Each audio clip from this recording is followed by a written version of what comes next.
Assalamualaikum warahmatullahi wabarakatuh. Perkenalkan, saya Fima Akidatul Lukfi dengan NIM 1061941 dari Fakultas Kedokteran Gigi Institut Ilmu Kesehatan Baktiwiyata, Kediri. Di sini saya akan menjelaskan tentang konsep dasar pemeriksaan patologi anatomi. Yang pertama ada pemeriksaan penunjang. Pemeriksaan penunjang adalah bagian dari pemeriksaan medis yang dilakukan oleh seorang dokter untuk mendiagnosis suatu penyakit tertentu kepada pasien serta tingkat keparahannya.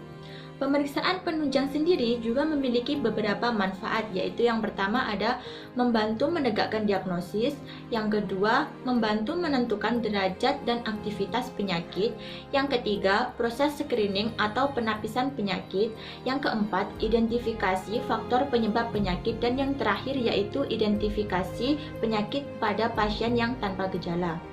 Pemeriksaan penunjang juga dapat memanajemen pasien dalam mengevaluasi tingkat keparahan penyakit, menentukan prognosis, monitor penyakit, mendeteksi rekurensi penyakit, dan memilih obat serta menetapkan terapi.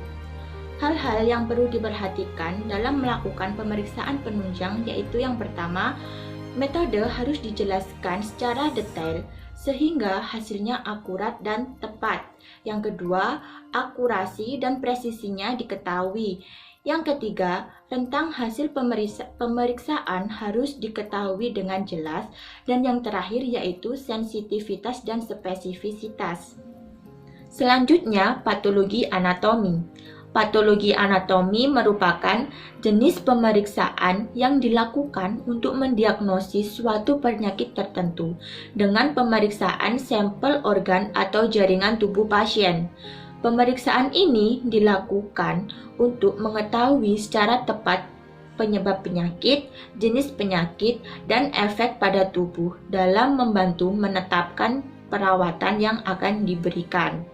Dalam patologi anatomi ini dibagi menjadi dua subdivisi utama, yaitu histopatologi dan sitologi.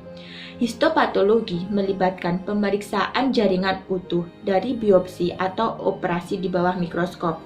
Pemeriksaan ini biasanya dibantu dengan teknik pewarnaan khusus dan tes terkait lainnya.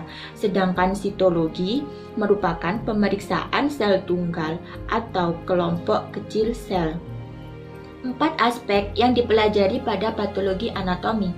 Yang pertama ada etiologi atau penyebab, yang kedua patogenesis atau mekanisme perkembangan penyakit, yang ketiga perubahan molekuler dan morfologi, dan yang terakhir yaitu gejala klinis.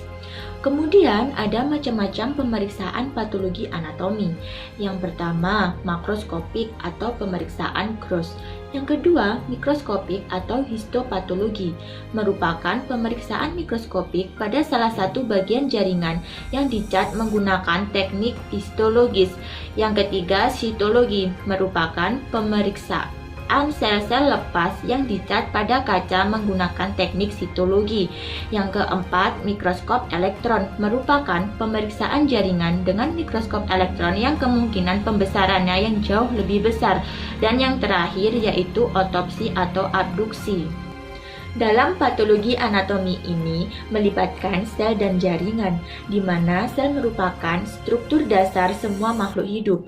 Sel terdiri dari inti dan sitoplasma, di mana keduanya itu dibatasi oleh membran inti dan membran sel. Kemudian jaringan. Jaringan berupa rangkaian atau kumpulan dari sel-sel yang sejenis. Kumpulan dari jaringan disebut dengan organ.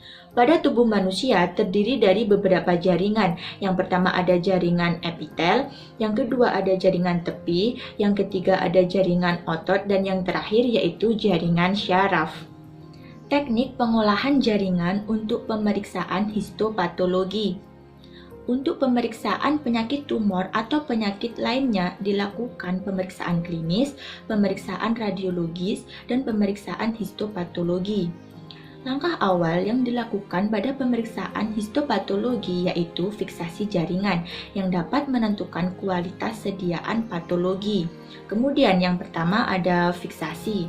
Fiksasi merupakan tindakan merendam suatu bahan yang berasal dari operasi, biopsi, dan otopsi ke dalam cairan fiksasi. Kesalahan dalam fiksasi dapat berakibat fatal karena bersifat irreversibel. Cairan yang digunakan dalam fiksasi yang umumnya adalah cairan formalin. Fiksasi sendiri juga memiliki beberapa tujuan, yaitu yang pertama mencegah proses pembusukan, yang kedua yaitu memadatkan dan mengeraskan jaringan agar mudah dipotong, yang ketiga yaitu membadatkan cairan koloid, dan yang terakhir yaitu mencegah terjadinya kerusakan pada struktur jaringan.